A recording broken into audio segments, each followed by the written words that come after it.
दोस्तों 31 तारीख last date है। ध्यान से समझिएगा और क्या फॉर्म आप किस प्रकार अप्लाई करना है पूरी A to Z। अगर A to Z नहीं बताऊँ ना तो वीडियो को छोड़ के चले जाना, नो प्रॉब्लम, दिक्कत नहीं आने दूंगा 1% की भी। आपने किस प्रकार फॉर्म भरना है, क्या क्या आपको चाहिए, क्या डॉक्यूमेंट लगाने हैं, कहाँ कहाँ पर आप जमा करके आ सकते हैं। और दोस्तों एक बात और कहना चाहूँगा, जैसा कि आप जानते हैं कि अभी स्कूल की छुट्टियां वगैरह भी चल रही हैं, तो 31 तारीख रिज़ल्ट ही आएगा, उसके बाद 1 तारीख से ही स्कूल वगैरह लगने शुरू होंगे। तो गवर्नमेंट को इसकी डेट को बढ़ा देना चाहिए। आई थिंक हमारे तरीके से हम ये कहेंगे। दोस्तों यहाँ पर कुछ बच्चे खेल रहे हैं, उनकी आवाज़ आए तो हम थोड़ा माफ़ी चाहेंगे, बट नॉलेज ज़रूरी है, इसीलिए हम आपको ये नॉलेज दे रहे हैं। यहाँ पर नोटिफिकेशन 10 तारीख को जारी हो चुका था। मुख्यमंत्री हरियाणा समान शिक्षा राहत सहायता एवं अनुदान चिराग स्कीम के तहत शैक्षणिक सत्र 2023-24 हेतु दाखिले की प्रक्रिया आरंभ करने बारे। दोस्तों सबसे पहले कै पॉइंट पढ़िए। मान्यता प्राप्त निजी विद्यालय चिराग स्कीम के अंतर्गत छात्रों के दाखिले करने बारे अपनी सहमति विभाग की वेबसाइट, यहाँ पर 2 वेबसाइट दी गई हैं, हर प्राथमिक .gov.in और स्कूल एजुकेशन हरियाणा ये .gov.in पर लेटेस्ट न्यूज़ सेक्शन के सीट डिक्लेयर्ड अंडर चिराग स्कीम 2023-24 पर दिनांक 31 जनवरी 2023 तक दर्ज करवा सकते हैं। ऊपर मान्यता प्राप्त। अब कुछ पेरेंट्स का कहना है कि कौन से स्कूल में हम जमा करके आ सकते हैं। यहाँ पर साफ साफ लिखा गया है मान्यता प्राप्त होना चाहिए निजी विद्यालय चिराग स्कीम के अंतर्गत आते हैं। तो मान्यता प्राप्त आपके पास कोई भी प्राइवेट स्कूल हो, कोई भी, बस एक मान्यता प्राप्त होना चाहिए, उसमें आप जमा करा के आ सकते हैं। यहाँ पर 6 पॉइंट पढ़िए। सहमत मान्यता प्राप्त निजी विद्यालयों की कक्षा वाइज घोषित सीटों का विवरण विभागीय वेबसाइट पोर्टल पर दर्शाया जाएगा। वह संबंधित विद्यालय नोटिस बोर्ड पर प्रदर्शित करेंगे। ये दोस्तों 31 तारीख के बाद ही आएगा। गैप पॉइंट पढ़िए। अभिभावक छात्र सहमत मान्यता प्राप्त निजी विद्यालयों में दिनांक 15 मार्च 2023 से 31 मार्च 2023 तक आवेदन कर सकते हैं तथा विद्यालय प्राप्त आवेदन पत्रों का विवरण विभागीय पोर्टल पर दर्ज करेंगे। दोस्तों ये आप डेट देख सकते हैं कि 15 मार्च से स्टार्ट हो चुके थे फॉर्म भरने। 10 तारीख को नोटिस जारी हुआ था, 15 से शुरू हुए थे, 31 मार्च इसकी अंतिम तिथि है। हो सकता है बढ़ सकती है। तो जैसे कि अभी छुट्टियां वगैरह चल रही हैं, इससे तो आप भी सहमत हैं दोस्तों कि अभी प्राइवेट स्कूल में जो अध्यापक हैं मिलते नहीं हैं। जो रिज़ल्ट है वह 28 को आएगा या फिर 31 तक आएगा। 31 तक कभी भी दे सकते हैं, तो 1 तारीख को ही स्कूल लगने शुरू होंगे। तो इसमें क्या है कि अगर 1 तारीख हो जाएगी तो फॉर्म ही नहीं भरा जाएगा चिराग योजना का। तो इसी के तहत आपको बोल रहा हूँ, इसकी इसकी जो डेट है गवर्नमेंट ने बढ़ानी चाहिए। घ पॉइंट पर ये जिन विद्यालयों में सीटें से ज़्यादा आवेदन प्राप्त होंगे तो उस स्थिति में दाखिले हेतु लॉटरी के माध्यम से दिनांक 1 अप्रैल 2023 से 5 अप्रैल 2023 की अवधि में ड्रा निकाले जाएंगे तथा संबंधित अभिभावकों को लॉटरी ड्रा निकालने की तिथि समय बारे सूचित करेंगे और उनकी उपस्थिति में ड्रा निकाला जाएगा।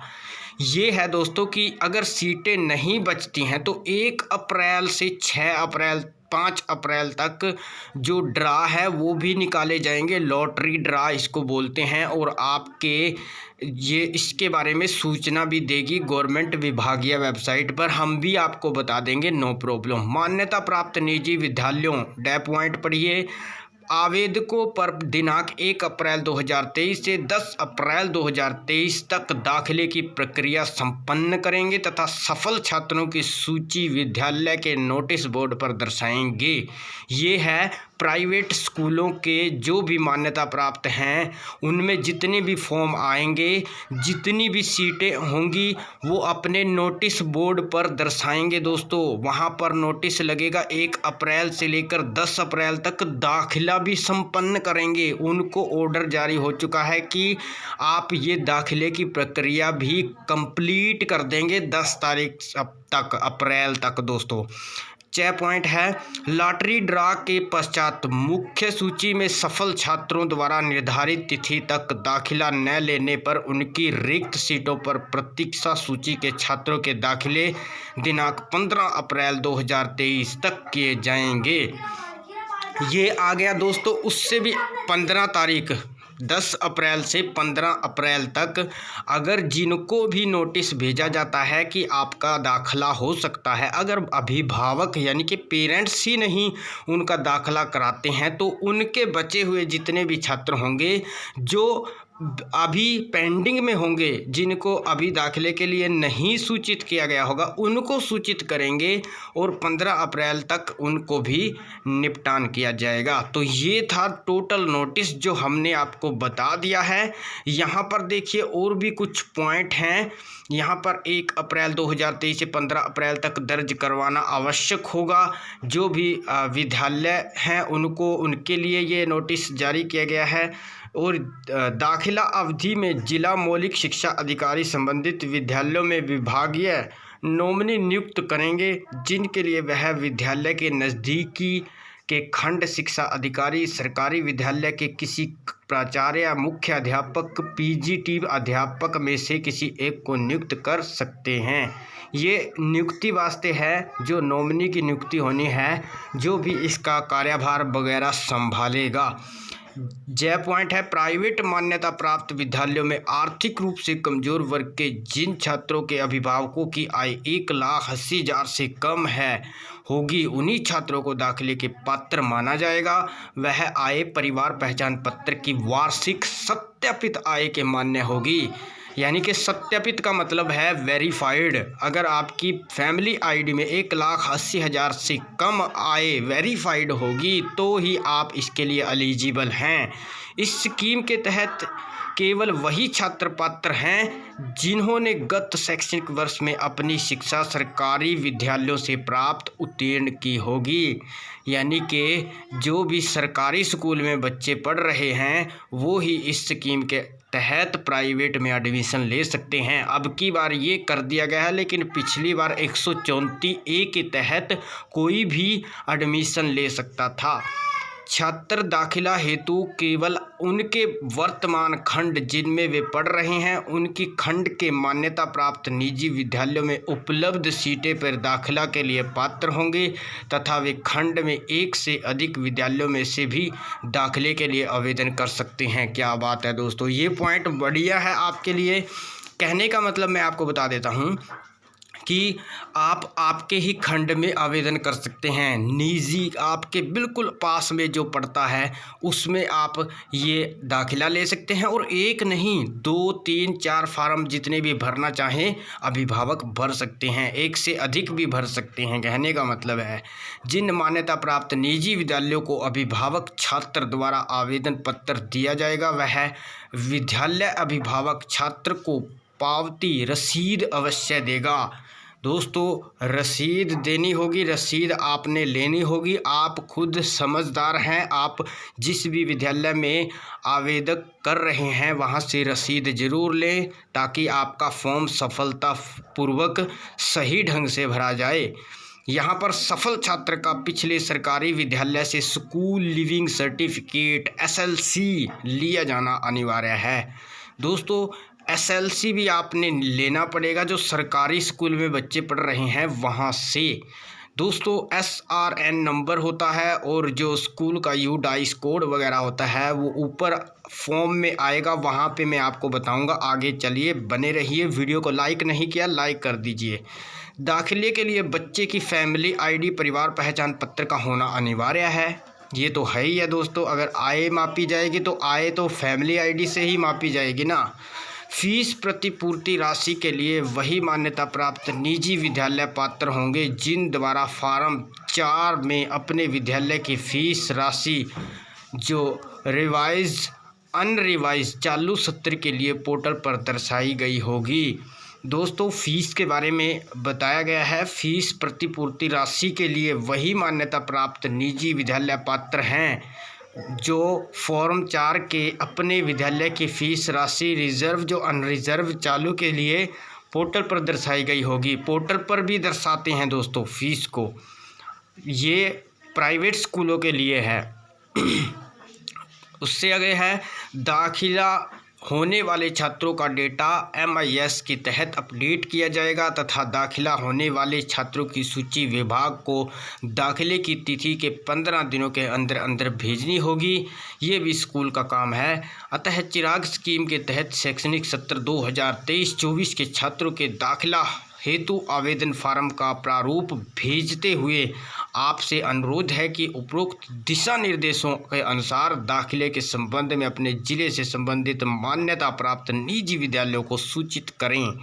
यहाँ पर संलग्न किया गया है उपरोक्त अनुसार। दोस्तों, कहने का मतलब है जो भी टर्म कंडीशंस यहाँ मैंने आपको बताई है उनको अगर आप पूरा करते हैं तो आप ये फॉर्म भर सकते हैं। एप्लीकेशन फॉर्म एडमिशन अंडर चिराग स्कीम क्लास 3rd से लेकर 12 तक, यानी कि तीसरी में एडमिशन हो वो भर सकता है और 12वीं तक फॉर जो एकेडमिक ईयर है 2023-24 है। ये दोस्तों ऑफिस यूज़ ओनली, ये देखिए फॉर ऑफिस यूज़ 2 से लेकर ऊपर का आपने यहाँ पर फोटोग्राफ लगानी है और SL number 2023 school SRN number और स्टूडेंट SRN नंबर, ये सब आप सरकारी स्कूल से भरवाएंगे ऊपर वाला यहाँ पर। और ये है to the principal head master, यहाँ पर आप स्कूल का नाम लिखेंगे। जो भी स्कूल आप बच्चे को एडमिशन अभी करवाना चाहते हैं जिस भी प्राइवेट स्कूल में, उस प्राइवेट स्कूल का नाम यहाँ पर मेंशन कर देना है। I request to admit my son daughter ward to class, यहाँ पर आपने क्लास लिख देनी है, किस क्लास में आपके बच्चे का अभी एडमिशन होना है आगे, ये नहीं कि जिसका रिज़ल्ट आना है। यहाँ पर आपने स्टूडेंट का फुल नेम लिख देना है ब्लॉक लेटर में बड़े अक्षरों में।